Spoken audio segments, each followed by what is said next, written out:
Olá, bem-vindos ao Plug-in, o podcast do público dedicado a quem tem ou quer ter um veículo 100% elétrico. O meu nome é Sérgio Magno e tenho a habitual companhia do Telmo e do Pedro, da Associação de Utilizadores de Veículos Elétricos, ou VE, nossos parceiros neste podcast. Hoje vamos conversar, como prometido, com Luís Gaspar, advogado, que tem apoiado aqui os associados da OVE no esclarecimento de algumas dúvidas legais. Obrigado por estar connosco, Luís. Já tivemos juntos em outros fóruns. E começo por explicar que vamos tirar aqui partido da presença do Dr. Luís para gravar não um, mas 2 episódios especiais. Este primeiro será dedicado a uma contextualização legal e regulamentar dos carregamentos em espaços partilhados, como garagens de condomínios. E para as semanas teremos um episódio todo dedicado a responder a dúvidas comuns que nos foram chegando, enviadas pelos nossos ouvintes. Vamos começar então. Pedro, se calhar por explicar como é que a eletricidade chega, no fundo, aos nossos lugares de garagem. Garagem, sim. Isso acho que é importante explicar a um utilizador como é que consegue, as hipóteses que tem de fazer chegar a eletricidade, a alimentação do seu carregador, de diversas formas.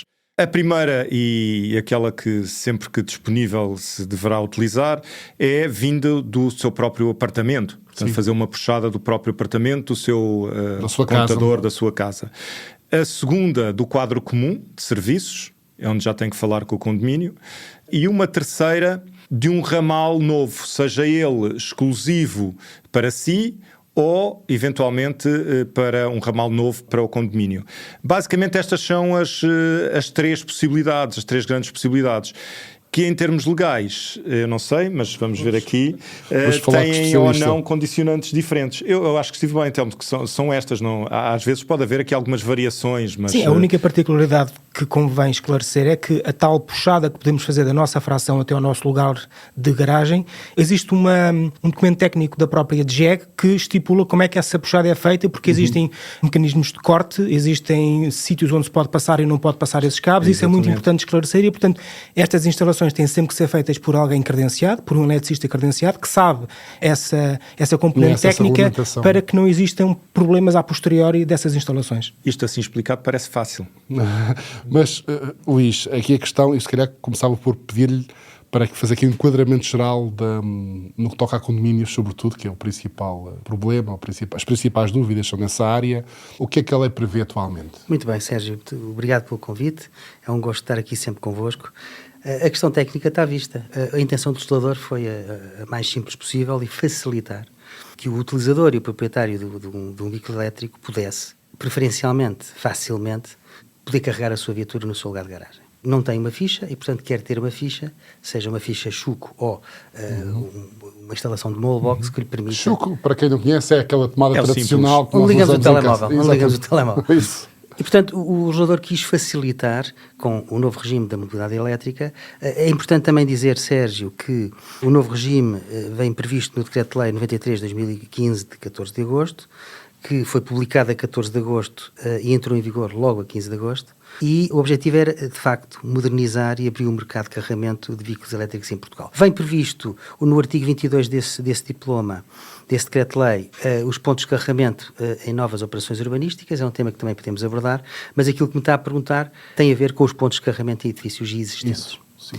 Bom, e o objetivo é facilitar. Bom, eu também quero acreditar, Sérgio, antes de responder à sua pergunta, que quem compra um carro elétrico fez o trabalho de casa. Não é? Portanto, não pode comprar por impulso, não vai comprar o carro elétrico e depois diz, bom, agora preciso de o carregar. Mas se fez o trabalho de casa, e é por isso que aqui estamos, deve fazê-lo bem feito. E, portanto, tudo deve começar com uma carta para a administração do condomínio.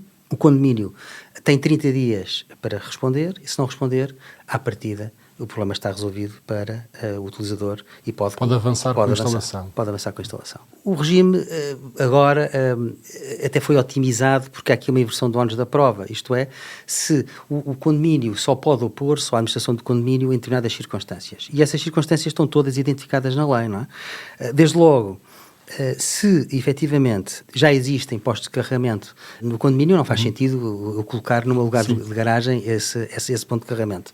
Mas o condomínio pode e deve, a administração, agendar uma Assembleia Geral e verificar se efetivamente é ou não do interesse da administração colocar um ponto partilhado de carregamento. Ou seja, uma solução comum nesse caso. Não é? Tal e qual, Sérgio. É isso, exatamente. Seja ela isso. individual ou até coletiva, não é? Podemos pôr um carregador que Partilhado. no dia 1 carrega um utilizador, no dia 2 outro.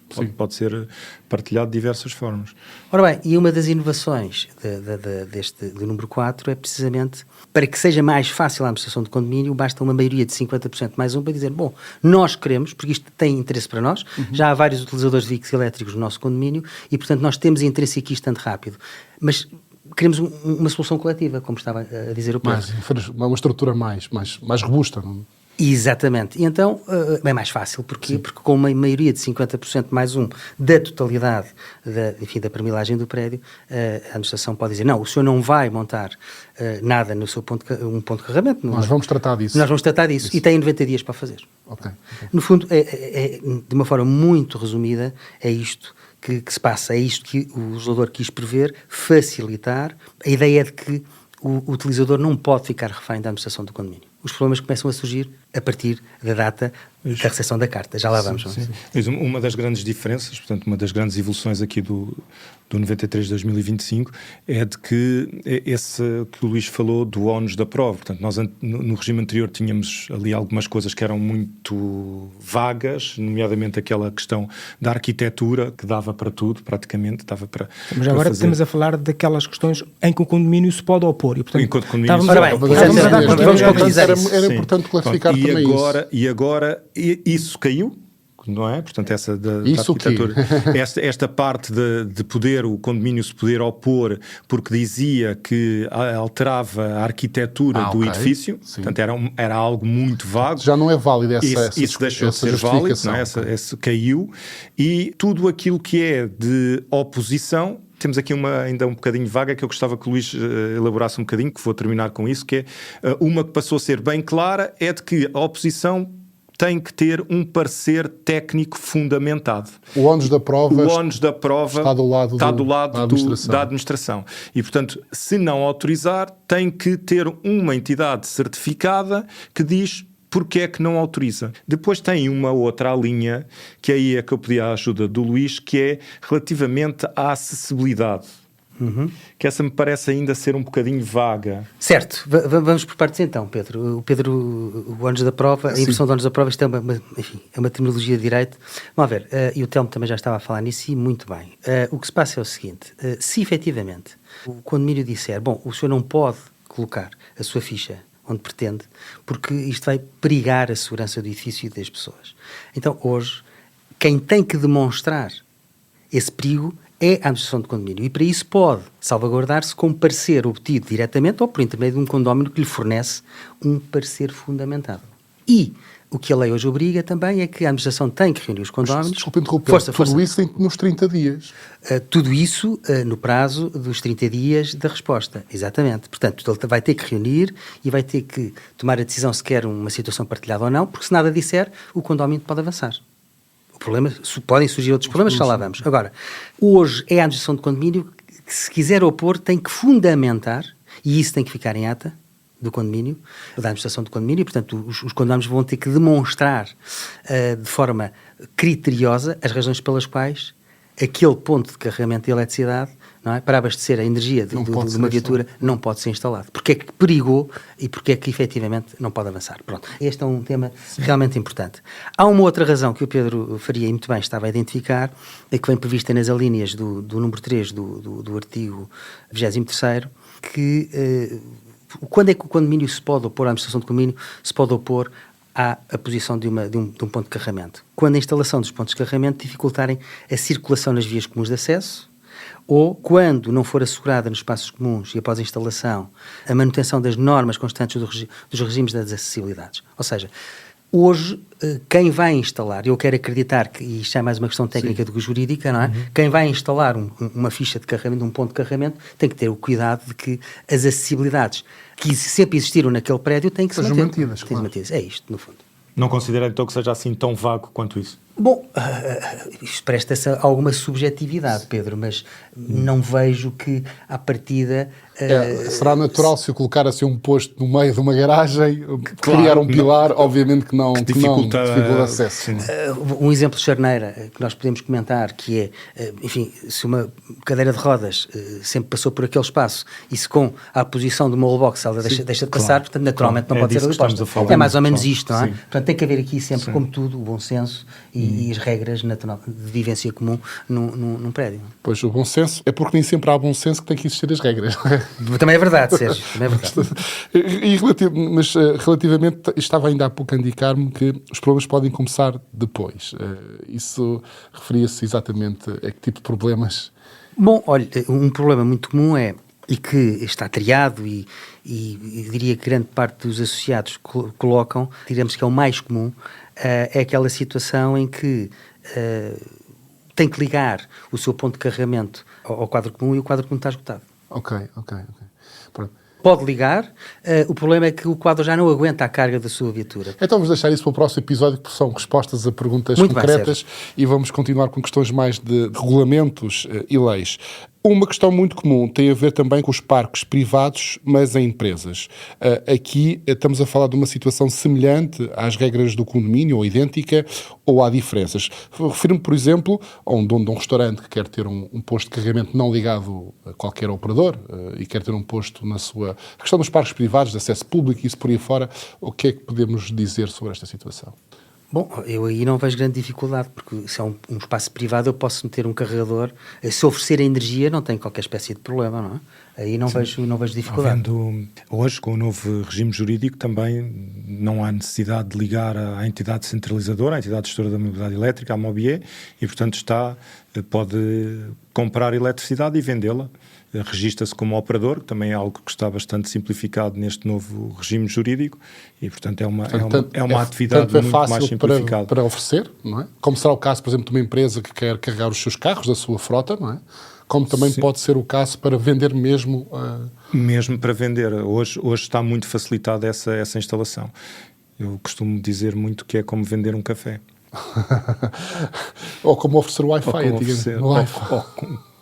nos hotéis. Ou seja, a experiência diz-me que muitos empresários, enfim, porque arranjam soluções fotovoltaicas e, portanto, têm excesso de produção e, portanto, oferecem aos seus colaboradores e permitem a um colaborador, seja diretor ou não, na sua viatura própria, carregar em dias de sol, por exemplo. Não é? Isto começa a ser comum nas empresas, o que mostra, aliás, também um sentido de responsabilidade e de inteligência. Em termos de custo, há algo que eu gostava de explorar, que é a questão de quando há problemas, portanto, um deles que nós estávamos a dizer há pouco de não haver potência, e quando, tanto o investimento, seja ele porque não há potência ou porque se decidiu fazer uma instalação comum para todos, e temos, portanto, um valor global que tem que ser dividido por todos. E, obviamente, haverá no condomínio, há alguns que não pensam mudar... que ainda não viram a luz. Mas são perguntas alguns que não viram a luz e que não estão... Não, mas eu gostava de ver como é que se pode resolver isto a nível legal há pouco falámos que agora passou a ser apenas 50 mais 1. E a partir desse momento todos terão que pagar, vamos supor que a instalação dos carregadores para todos vai custar 10 mil. 50 mais 1 aprovaram esse custo... A partir desse momento vincula todos. É como qualquer outra obra, qualquer outra intervenção no condomínio. Tal e qual, ele que estivesse na Assembleia e votasse em sentido, ou que garantisse... Exatamente, é tal e qual, é isso mesmo. Portanto, vincula-se a essa decisão. Se não estiver presente, por isso é que a administração tem a obrigação de participar o teor da deliberação para que o próprio condómino saiba com o que vai contar, não é? De futuro.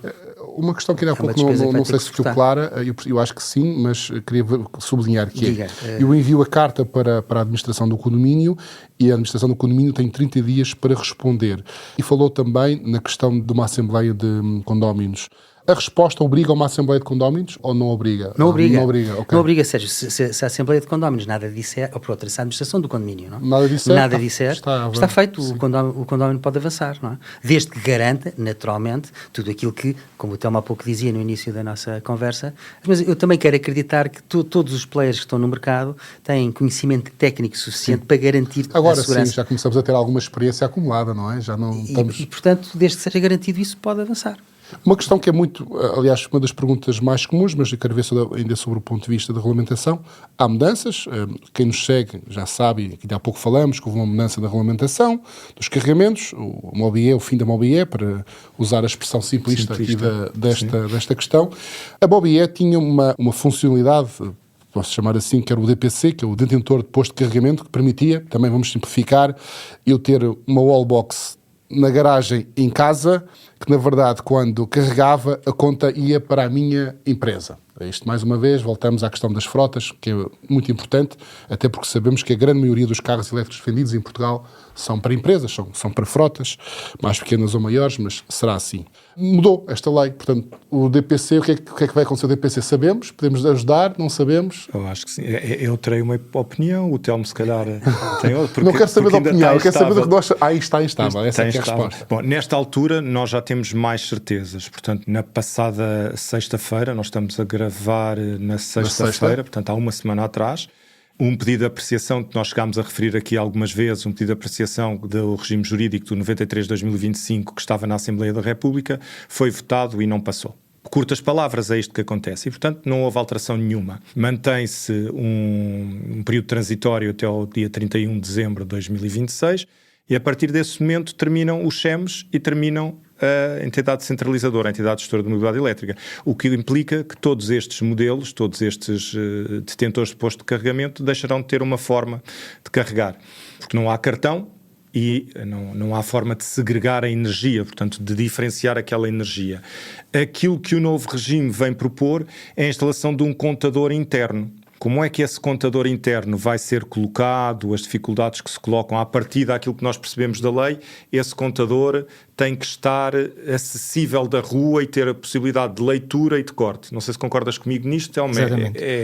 Mas a questão é que os detalhes ainda dessa abordagem técnica ainda faltam definir em portarias. Exatamente. Que faltam... Não foram ainda lançadas. Que ainda não foram regulamentadas. Uma dezena de portarias que vão esclarecer todas essas indefinições que agora temos, que as empresas sentem, e temos recebido diversas empresas a queixarem-se, continuam a apostar, não continuam... Se eu tenho uma empresa, uma frota de veículos e tenho neste momento instalados DPCs, ou postos de carregamento nesse regime de DPC, nesse modelo, na casa dos meus funcionários, vou ficar aqui sem saber nesta fase ainda não o que é de sabemos. fazer. A questão é que esses carregadores de DPC continuam a ser instalados. Eu fui ver hoje quantos é que haviam. Já temos cerca de mais de 7.000 pontos de carregamento em regime DPC. É quase um terço dos pontos todos de carregamento. Deixa-me só interromper, que é ainda mais grave que isso, é que não só continuam a ser instalados, como o Estado continua a apoiar, a instalação através do incentivo do Fundo Ambiental. E, portanto, todos esses estão a aguardar uma forma técnica de os integrar e de podermos fazer, nem que sejam operados por operadores de pontos de carregamento normais e depois que tenham acordos com MSPs, ou seja, os tais prestadores de serviço de mobilidade elétrica que consigam apurar a energia daquele carregamento e possa ser faturada por uma empresa e, portanto, todas essas com um contador individual, portanto, que não vai ser contabilizado na conta de casa ou do condomínio, todas essas soluções estão em cima da mesa com as tais portarias que faltam ainda a sair. Portanto, não podemos avançar muito sobre isto, portanto, vamos ter que esperar para... Na prática, aquilo que nós podemos dizer é, hoje, tínhamos uma solução que fazia a contabilização da energia e enviava à entidade gestora da mobilidade elétrica, que depois passava a E-Redes. No novo regime, nós vamos passar a colocar um novo contador que envia diretamente a contagem para a E-Redes, para o operador de rede. Essa é a grande diferença. Obviamente, implica aqui mais investimento naqueles que já investiram, aqueles que fazem de novo. Aguardamos os detalhes das regras para fazer isto. Vai ser possível continuarmos a ter esta questão de debitar à nossa empresa o carregamento em casa. E certamente haverá uma solução técnica para estes 7.000 pontos e, portanto... Incentivamos a que os operadores procurem os próprios donos desses postos têm interesse em desenvolver uma solução que resolva o problema aos clientes. A questão é que os donos desses postos neste momento são os condomínios e as pessoas. Pois são. Grande parte, as empresas podem... Mas há muitos condomínios que são pessoas individuais, por isso é que era detentor de posto de carregamento. Eu próprio tenho o meu próprio posto e não há um operador. Agora vai ter que passar a haver um operador responsável por aquele ponto e vai ter que ter uma forma técnica de enviar aquelas contagens para o ORD, que neste caso é a redes. Lá chegaremos. Vamos ficar atentos e certamente será um tema para voltarmos pelo menos no final de 2026 ou no final do ano. Sim. Não, vamos falar disto muitas vezes. Certamente. Certamente. Meus caros, em termos de regulamentação e leis, acham que há alguma coisa aqui mais que podemos há um tema que eu gostava de ouvir a opinião do Luís, embora já a saiba, que também surge muitas vezes, que é aqueles cabos que nós vemos do segundo andar, do terceiro, do quarto andar até à rua. Em termos legais, isso é impeditivo? Temos multa? Quem fizer isso, o que é que implica? O Pedro que está a falar é daquele, enfim, tem um lugar na rua, não é? E quer carregar por intermédio de um cabo, não é? Ou de uma extensão para a sua habitação, é isso? Sim, se eu aí estou a cometer um crime, ou se isso é punível por lei... Não, o crime não está, mas efetivamente tem que garantir a segurança elétrica. Há regulamentação municipal também sobre essas matérias, porque está a utilizar um espaço público. E portanto, pode ser diferente de acordo com o município onde se... Pode haver regulamentos que permitem a utilização de um espaço público, não é? Por exemplo, Braga tem isso, nós já estudámos esse assunto e, portanto, Braga permite, em determinadas circunstâncias, desde que haja um projetozinho e que nada seja colocado em perigo. Agora, os municípios têm regulamentos próprios. É claro que nós assistimos hoje a carros que efetivamente têm fios para um primeiro ou um segundo andar e que não perturbam ninguém. A verdade é que estão a utilizar um espaço aéreo, não é? Sim. E que, à partida, não periga ninguém, mas não o deve fazer. Não o deve fazer. Aqui tem que entrar o bom senso. A pessoa quer carregar o carro. Mas se estivermos a impedir a passagem na rua de alguma forma, aí já não o podemos fazer mesmo. Não pode. O principal obstáculo é o perigo na via pública. E, portanto, se vai perigar a segurança, passar o cabo, não pense nisso. Eu ainda não respondi à sua pergunta. Okay. Mas, repare, efetivamente o Código da Estrada proíbe a criação de obstáculos que impeçam ou dificultem a circulação de peões e veículos. E se verificar que é o caso, o utilizador sujeita-se à aplicação de uma contornação. E esta nem sequer é específica de mobilidade elétrica. Não, é o Código da Estrada, é a liberdade de trânsito. Portanto, o artigo 3º diz claramente, no número 2, que as pessoas devem abster-se de atos que impeçam ou embaraçem o trânsito ou comprometam a segurança, não é? E, portanto, a segurança das vias e dos seus utilizadores, não é? Há pessoas que são mais vulneráveis que outras, a verdade é essa, mas pode acontecer que a polícia, PSP ou a polícia municipal passe pelo local, veja o cabo, verifique que há ali um impedimento e pode autuar e passar uma contornação. Que tem um mínimo de 60 euros, é dinheiro, não é?